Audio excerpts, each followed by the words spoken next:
Representing Program for Belize, Mr. Baltasar Garcia, who is the manager for the Hillbank station.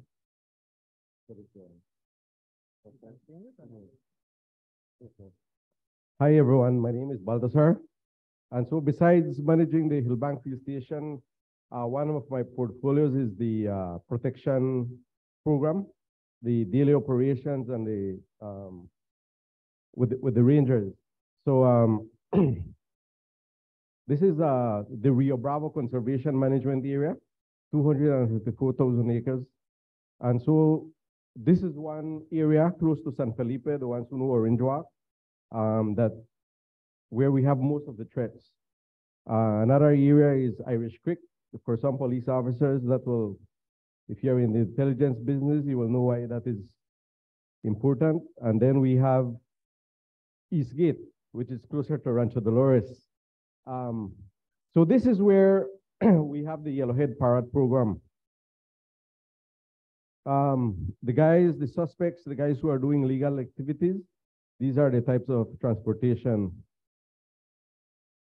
right? They adapt very well, but also the Mennonites help them with getting their equipment ready, right? They don't need a lot, they just need to move.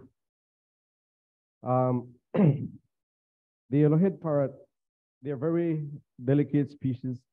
They mate for life. They only lay like 3 eggs, and they start laying until they are like 2 to 3 years old.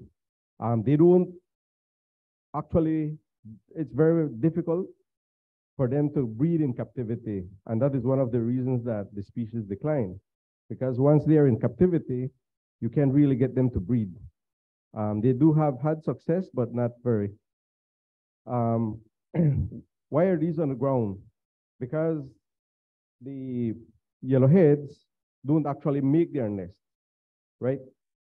They find natural cavities in the forest, and then so when the guys go around trying to steal them or poach them, they try and cut the tree.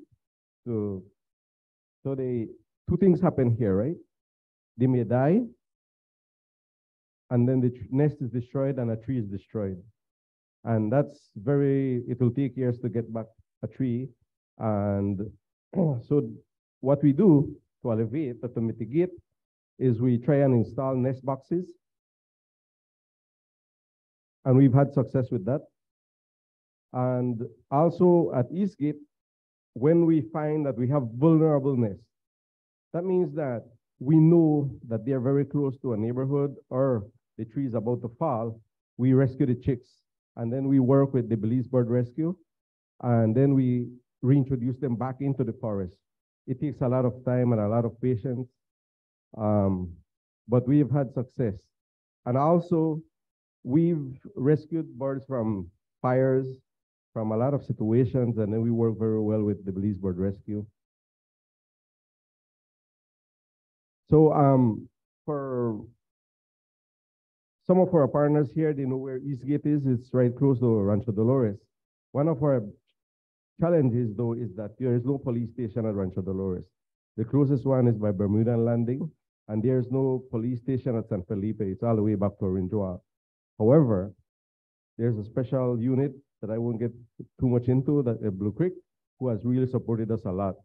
Also, we've had a lot of support from the Forestry Department, from WCS, and we have more partners here that I might not mention their name, but we are grateful for your support and work.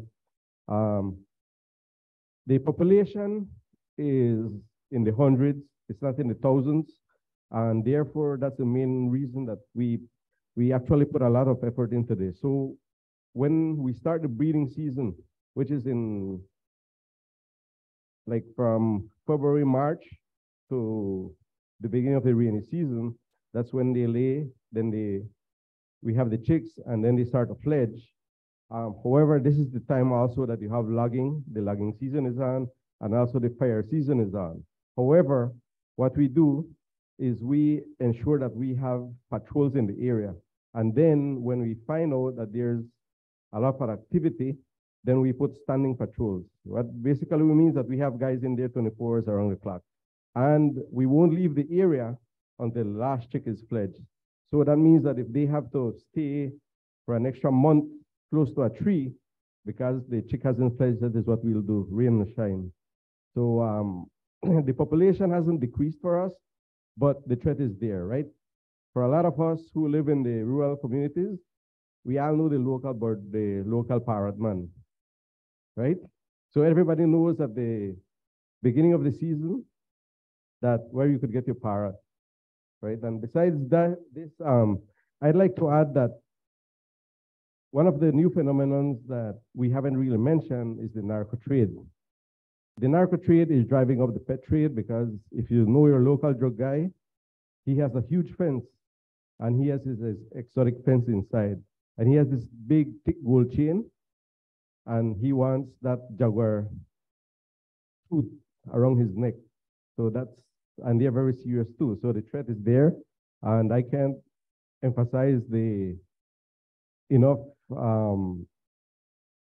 assistance from the police department, the SPU, the BDF, and forestry, because our guys are unarmed and we need the assistance. So thanks for everything. And also WCS has been with us. They've helped us.